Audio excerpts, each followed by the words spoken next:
Now back to Behind the Law with Justin Clark, right here on ESPN 580 Orlando. Ooh, I like it. Welcome back to the program, ESPN 580 Orlando, Behind the Law. Every single weeknight, 8 o'clock p.m. Follow us at Behind the Law Radio. If you're wondering why we took a little extra break after the first segment, don't worry about it. So Allie Mack was plugging in her laptop. Very normal, except as she did that, she unplugged everything in our studio, including the computers, the board, everything. Everything, Allie Mack. How did that happen? I unplugged, so I went each and every plug. It was an accident. What do you think really happened there? I mean, you really shut down the whole studio. I did. But look, that cord is right there sitting next to the orange light. But, okay, what did you really do? Did you hit the orange light thing? Is that no, what happened? I put it on that outlet. Moving on. But what did you really do? I don't know. Because I don't want it to happen again. Did you just plug it in? I wasn't looking. I was going like this. I'm like, okay, well, let me put it right there. Brianna, what do you think? I mean, you're pretty sure she hit the orange deal and turned it off, right? Well, it was the me. mixer restarted, so... Okay. Well, anyway, we're back up and running, so no problem. So it's okay. Just a little technical difficulty. I'm always causing problems, I see. 321-282-1055. Joining us now, my partner, good friend, Tom McFarland. He's an attorney here in town, also licensed up in Tennessee as well. Tom, welcome to the show. How are you, sir? Very good. All right, Glad to be here. So we want to hear a little bit of a history about you. You've been practicing now for, 29 years, I believe you've told me. That's right. I'm in my 30th year of practicing law. Wow, unbelievable. Now, some of that time you spent as a county attorney, right? What's the life of a county attorney like? What do you guys really do? The way it was set up where I was, we represented the county in every aspect of civil law. I represented the sheriff, the county executive, the county legislative body, every elected official. You'd be surprised how many cases there are over roads. You'd often find me and the road supervisor riding around looking at roads because there would be issues about whether or not it was a public road, private road, and a lot of lawsuits over that, actually. When you're in a small town like you were, a relatively small county, I guess, I mean, tell me about some of the crazier stories you've seen with this whole small town politics type of thing. Oh, gosh. I don't know where to begin. Well, we've had a courthouse shooting. We've had wow. An inmate, unbeknownst to other people, began a affair with the prison nurse, and he had a court appearance, and she basically busted him out of there. And they shot a prison guard and killed him in the parking lot. It was pretty serious. I guess she lost her job. She's serving time with him. I guess she got closer to him. Wow. You must really like somebody to go that far. Hmm? Well, those guys behind bars can be very manipulative and very persuasive. And they're all innocent. So. Yeah. Let's talk about probate a little bit. I know that Sure. you do a lot of probate work, and a lot of people are concerned when a loved one does pass away, and they literally just have no earthly idea what to do. I mean, when do you have to go through probate? How do I avoid probate? And how does that process really work when someone passes away here in the state of Florida? If you think about it, probate's really a fairly logical concept. When you die, you can't pay your bills, and you can't title your property in someone else's name. So probate is a court-supervised process wherein title to property passes to the rightful heir or the rightful beneficiary, and your debts are paid. But it's a fairly cumbersome process in Florida. There's a lot of deadlines to meet.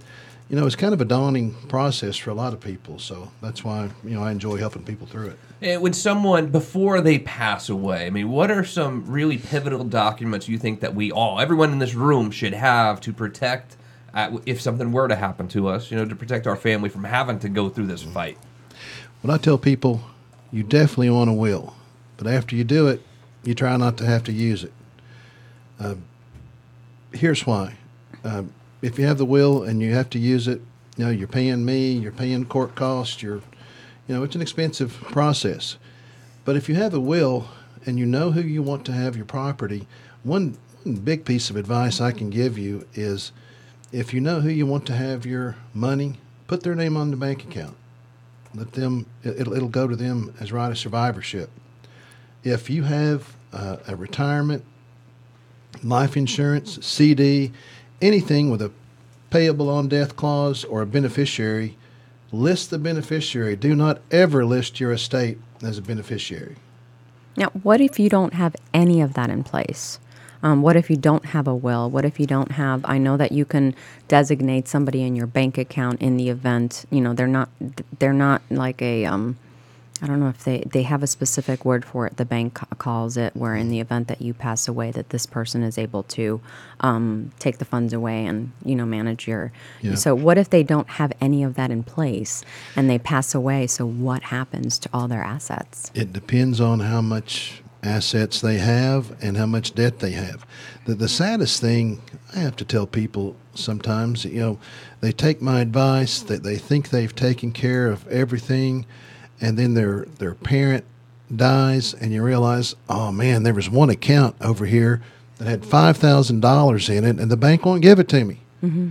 Well, you have to open a probate estate, and it has to go through probate. Now, the problem with that is you're going to pay more than $5,000 to go through the process. Wow. So that money usually escheats back to the state because it's just not worth going after. Don't the creditors also come into probate court as far as for any balances they have? We had this happen when my husband, his father passed away. Exactly. So yeah, when you open a probate estate, you have to notify the beneficiaries or the heirs, but you also have to notify the creditors. Mm-hmm. If you do not notify a known creditor, you're going to have problems. And other than the will, before we pass away, what are some other documents you think people should have? I always hear about medical forms and things like that. What are some other documents that you really recommend that we all would have? I think you should have a living will and a healthcare power of attorney. Okay. They're both very important documents. They overlap some, but they also complement each other. Yeah. And what do they do? I mean, are these the documents that do not resuscitate type of thing? A living will is just that. It says if the doctors say, hey, I'm gone, I'm never coming back, all the doctors in agreement, do not hook me up and sustain my life artificially. That's what a living will does. Healthcare power of attorney, on the other hand, it only goes into effect if you cannot make your own decisions. But if you can't, it allows someone to make healthcare decisions for you. And the way I do it, they can take care of all your business. What is the tax rules now? What are the tax rules now for people who they do pass away? I know that it's tax-free up to a certain point, and then after that you have to pay taxes. Do you know anything about that? What I do most of the time, if it's really a complicated issue, I refer those questions to an accountant or a tax attorney. But it's something we have to go through and look at in every estate. Some estates are required to file a tax return. So it's just one of the many factors. There's so many pitfalls along the way, so many deadlines you have to meet. And then on top of the statutory requirements, the way things are set up in each county, some judges require you to do different things than the other judges. Right. So it's good to have an attorney to walk you through that. Any other advice for people out there who are still living to protect their family, though, for when that time does come that they pass away? Definitely have your will done. Living will and healthcare power of attorney is something you should come talk about. Is a living will affordable to do? Oh, yeah. Okay. Yeah, it's the cheapest of everything that I'm talking about. So it's very affordable. And you can update it at any time, right? How long do you suggest people to update their wills? Well, the will, you should update it if circumstances change. Mm-hmm. If you have a will that says, okay, I'm leaving everything to my husband, but then he predeceases you. So that's just like not having a will. So it's time for you to update your will. Yeah. That's a very good point. If you have any questions about probate or estate planning, give our good friend Tom McFarland, attorney Tom McFarland, 321-282-1055. We don't want you passing away and leaving a mess for your family, because sometimes you can end up fighting over these things for years and years, and before you pass away, everyone seems like they really get along well, but then when the money's involved, it can break people families, can change. People can change. So you want to absolutely make sure you can avoid these fights for your family. One more time, Tom McFarland, 321-282-1055. We've got Stump the Clarkie coming right on the other side of this break. It is Behind the Law, ESPN 580 Orlando.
Now back to Behind the Law with Justin Clark, right here on ESPN 580 Orlando.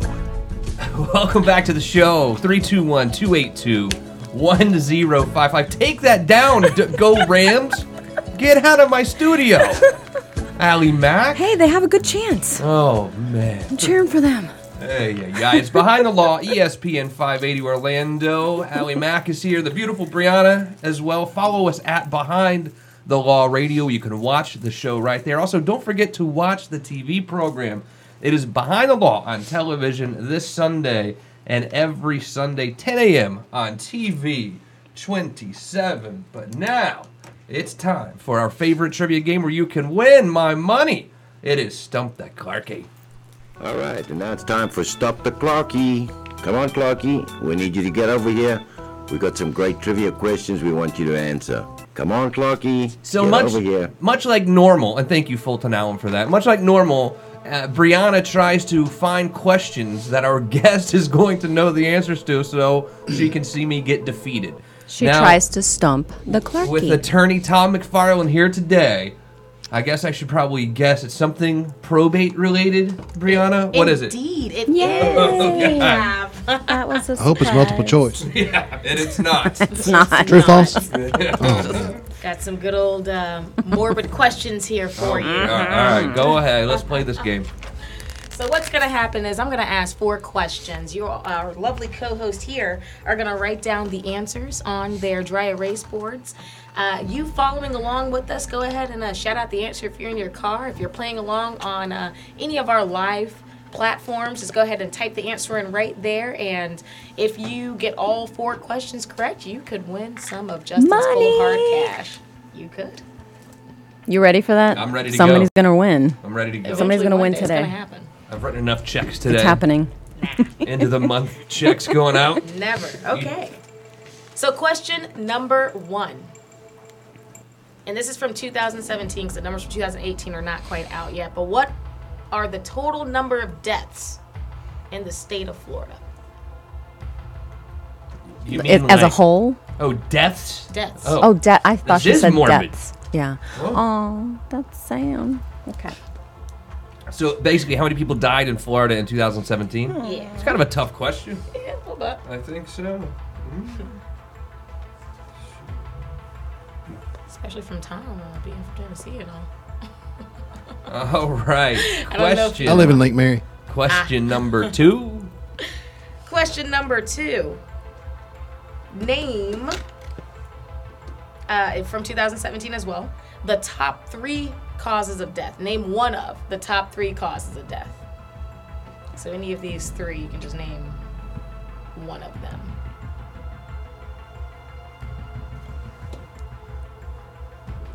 Can I give you a hint? I don't think we need it. That's a pretty easy question, I think. Okay. Maybe my hint would have like diverted what. You want to give us a lifeline? Maybe. A call a friend? I guess not. No, not call a friend. I'm calling And we're you. playing Stump the Clarkie, ESPN 580 Orlando. It's Behind the Law. Question number 3, Brianna, what do you have for us? All right. Speaking of estate planning, what is the square footage of the largest estate in the U.S.? Look at his face. I love your faces. Almost like a deer in headlights. I wonder, there's that one in Orlando, the guy, they made a movie about it, remember? Do you know what I'm talking about? Oh, you're talking about, Queen yeah, of Versailles. the Queen of Versailles. I No, don't know if that counts because I don't think they ever largest. finished the house. It's larger. Mm-hmm. Square feet. It's We're bigger looking for a than, square feet number. It's bigger than Mr. Westgate. Okay. All right. So, Calling their name. Number 4. And the last question. Kane Tanaka is the oldest person alive. What year were they born? Did you say Hakuna Matata? Also, it doesn't matter what name it is. You just got to know what year they were born. Good Lord. Which means you would have to know how old the oldest person alive is, I guess. okay, Or I you got just you. Guess what year they were born. Gotcha. I'm in. All right, 5 more seconds, and then we're just gonna roll right into this. I guess fast. 2. All right, One. they were playing Stump the Clarkie right here on ESPN 580 Orlando. Let's score this game. Brianna, go ahead. Pretty exciting. So question number 1 was, what is the total number of deaths in the state of Florida in 2017? Tom McFarland, you're our guest. Let's go with you first. What did you say? Can we hear the answer first? In case I want to amend my answer. It doesn't work that way. 32,724. All right, Allie Mack, what did you go with? 28,000. I feel like maybe I went a little over on this one. Justin Clark went with 102,000 deaths in the state of Florida in 2017. Wow. Well, the total number of deaths were 203,000. Ooh. A little over 203,000, which is actually half the population of Seminole County. Holy cow. Isn't that Yikes. crazy? That's sad. That's nuts. Hey, well, that's Well, 1-0. guess you won again. Justin Clark. Doesn't even like you. Doesn't like you today. I got 3 more questions, though. You guys can still come back and There's a win my chance. money. There's a chance, There's Tom. a chance. Good. All right, go ahead. Question number 2, Brianna. Question number 2. I wanted you guys to name one of the top 3 causes of death in the state of Florida. All right, go with you first, Allie Mack. What did you say? A drunk driving, like in an accident. Justin went with heart disease or cancer. You have to pick one. Well, I think I got 2 out of the 3. That's not fair. So, He's no. cheating. No, it's not cheating. If You're supposed to pick one. Okay. Cancer is great. So I just went with heart disease. Okay. Tom McFarland, what did you have? You picked heart disease? I did. Well, just so I don't have to agree with you, Okay. Okay. I'm going to say drugs or opioids. Drugs. Drugs or opioids? Opioids. All right. Okay. So, what starting is- from number 3, it's unintentional injury, cancer, and the number 1 cause of death in the state of Florida is heart disease. Whatever. This guy. You know, I think I'm going to give Whatever. Tom credit for that one as well because I do see that you have written down heart disease also. You don't ever give me credit at all for yes, anything. I absolutely do. Well, she said unintentional injury. Isn't it a car accident? I mean, So drunk technically, driving. technically, someone. saying. Yeah, I don't know. All right. Of course. Oh my Great gosh. answer. That's the way to go. No That's the way grace to go. given. Not even that. None. All right. What was question number 3? That's funny. What is the square footage of the largest estate in the U.S.? I said 150,000 square feet. Pretty big house. That's pretty large. I said 30,000. And Tom McFarland, what did you go with? 2 million. 2 million. Dang. My baby. word. Well, They just got half the state over here. Don't mind them. I didn't think you were talking about a house. I thought you were talking about all the property. Well, that's the whole estate. So yeah, Tom was actually thinking along some of the right lines. You did overguess though. It's 175,000. Boom! Justin Yeah. Clark wins again with 150,000 That's square crazy. feet. So I don't know about you guys, but from what I This can is tell, so not fun. it is I don't like 3 this to anymore. 0. Although Tom might get credit for one of them. I do have a question. I feel like Okay, I go ahead. just- Brianna, who signed your checks? I know, right? He always wins. Always wins. All Great right. answer. That's the way Whatever. to go. That's the way to go. Thank you, Fulty Alum. All right, what is question number 4? Let's continue scoring this game. That's funny. Kane Tanaka is the oldest person alive. They're from Japan. What year were they born? Tom McFarland, you're the guest. Let's go with you for this last one. What did you say? 1904. Justin Clark went with 1903, so we're very, very close there. Said 1922. Allie Max said 1922. What's the right answer? Oldest person living in the world was born what year, Brianna? 1903. 1903. That's it. Ding, ding, You guys ding, cannot- ding. It's 4 0. It's not fun. 0. Stump the Clarky was good to us today, ladies and gentlemen. Was it? Thank you for playing.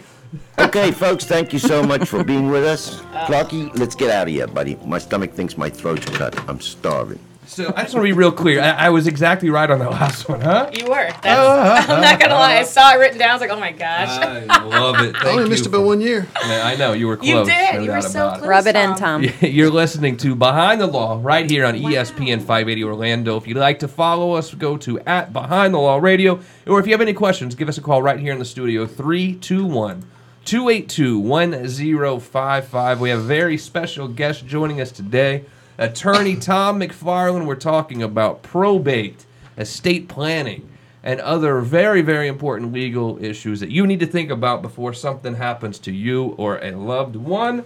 And we will be back for one more segment right on the other side of this break. Stick around. Bye-bye.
Now back to Behind the Law with Justin Clark, right here on ESPN 580 Orlando.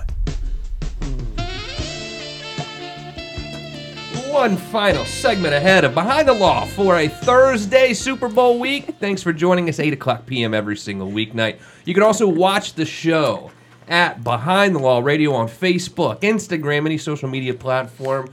And also, don't forget to watch the TV program this Sunday and every Sunday. It is Behind the Law on TV. Justin Clark and Allie Mack, TV 27 at 10 o'clock a.m. Heard you had a marketing or networking meeting this morning. How'd that go? I did. I was really excited. I was invited to it, and I was there from 11 to 1 o'clock, and It wasn't your there. thing? It was not my thing. It wasn't my thing. I don't want to mention names or anything, but it's on my website.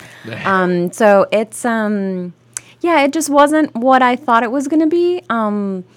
And I think a lot of people need to be educated a little bit more on social media and the power of it, because I think a lot of people still don't see the benefit of using it.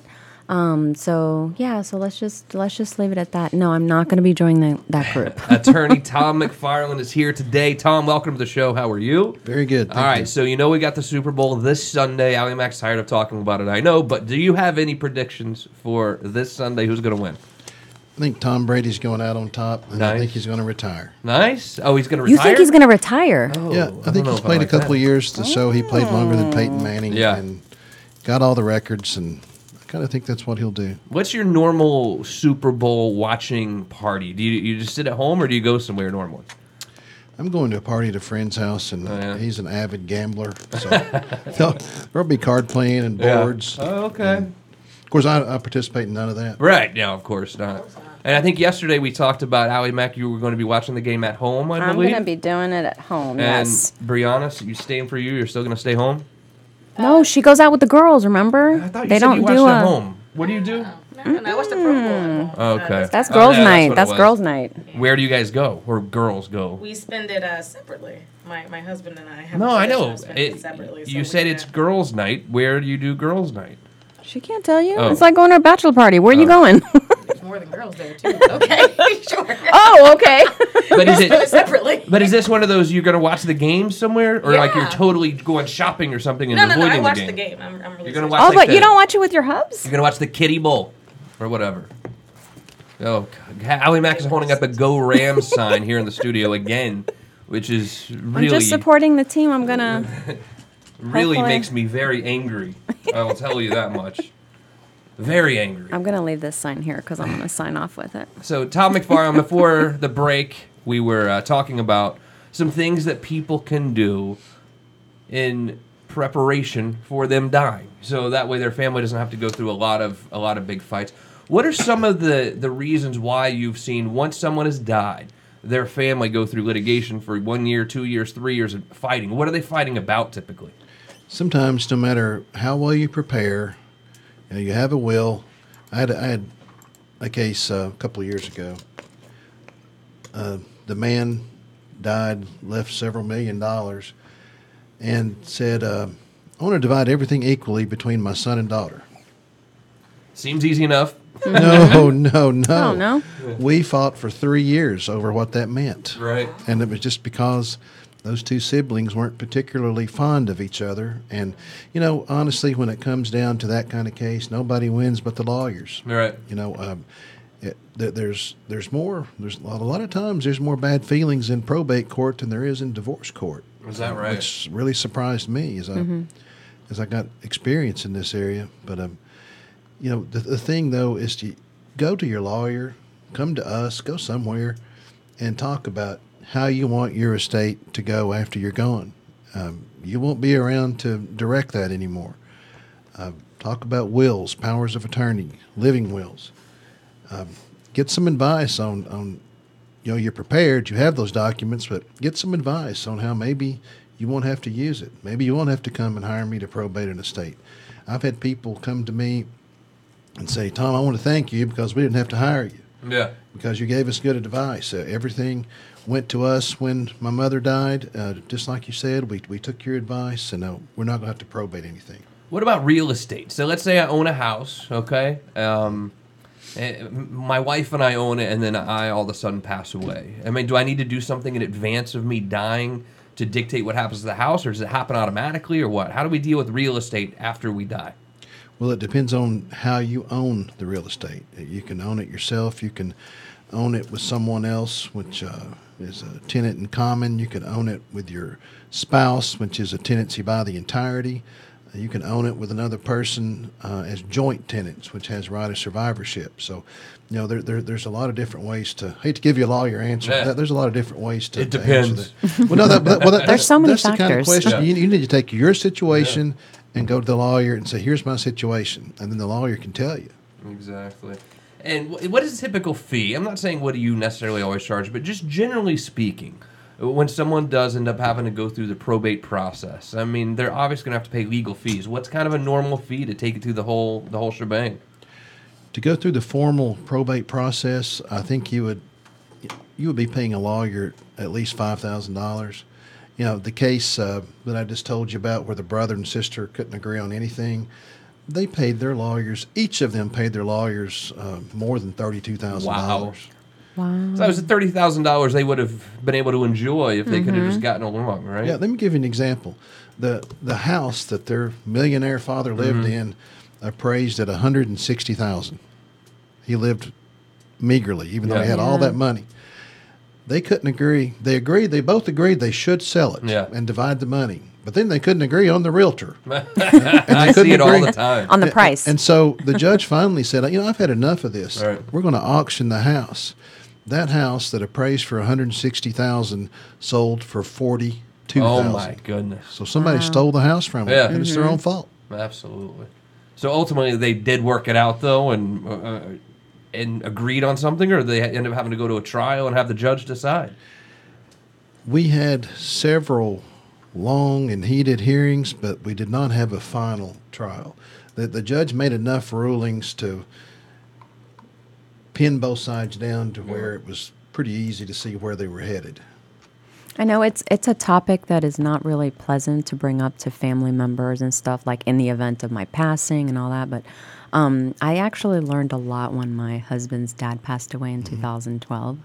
And my husband's dad actually left a letter to both his kids with specific instructions on what to do. And it was, in a way, it was a goodbye letter. Right. But at the same time, both kids didn't, weren't up in arms and say, I don't know what Dad would have wanted me to do.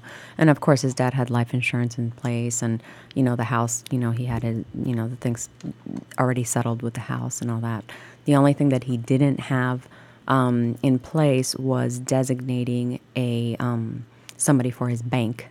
As far as he was the only one in the bank, and going through probate and kind of things like that, it was just we didn't know how much was in it or anything. But yeah. I think it's very important to have all those in place, all those things in place, and it doesn't even matter how old you are. I mean, I've had life insurance since I was 23 years old, because I had kids, and I was thinking, in the event something happens to me or my spouse, my kids have to be taken care of. And I also have life insurance right now. In the event something happens, both my kids are taken care of. And, as time goes by, you make certain,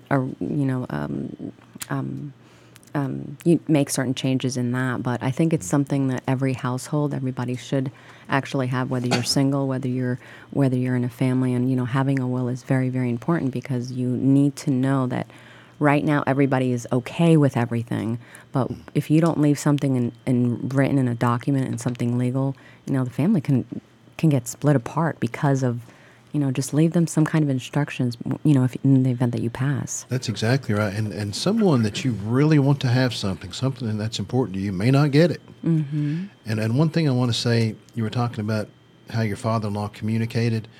That's even more important in the healthcare power of attorney. I've been with couples that have been married 50 years, but I still tell them, that's great that you're giving each other the healthcare power of attorney to make your healthcare decisions for you in the event you cannot. But don't assume that just because you're that familiar with each other that you know what their wishes are. Mm-hmm. You need to talk that out. You need to communicate, because there's two ways to look at that. One, let's just say your husband gives you healthcare power of attorney. Mm-hmm. And it comes down to a terrible situation, and you're like, oh, God, I've got to make healthcare decisions for him? But if you talk about things and you know what his wishes are, then the way you look at that is, okay, I'm not making his decisions. Mm-hmm. He's just trusting me to carry out his decisions. Right. One way is a lot easier to live with than the other. That's attorney Tom McFarland. Any questions about probate, estate planning, give him a call. 321-282-1055. Thank you for spending your Thursday night here with us. We'll see you again tomorrow. Brianna, good job today. Allie Mac, I don't know much, but I do know one little thing. What do you know? I will see you right back here tomorrow night, 8 p.m. on ESPN 580 Orlando.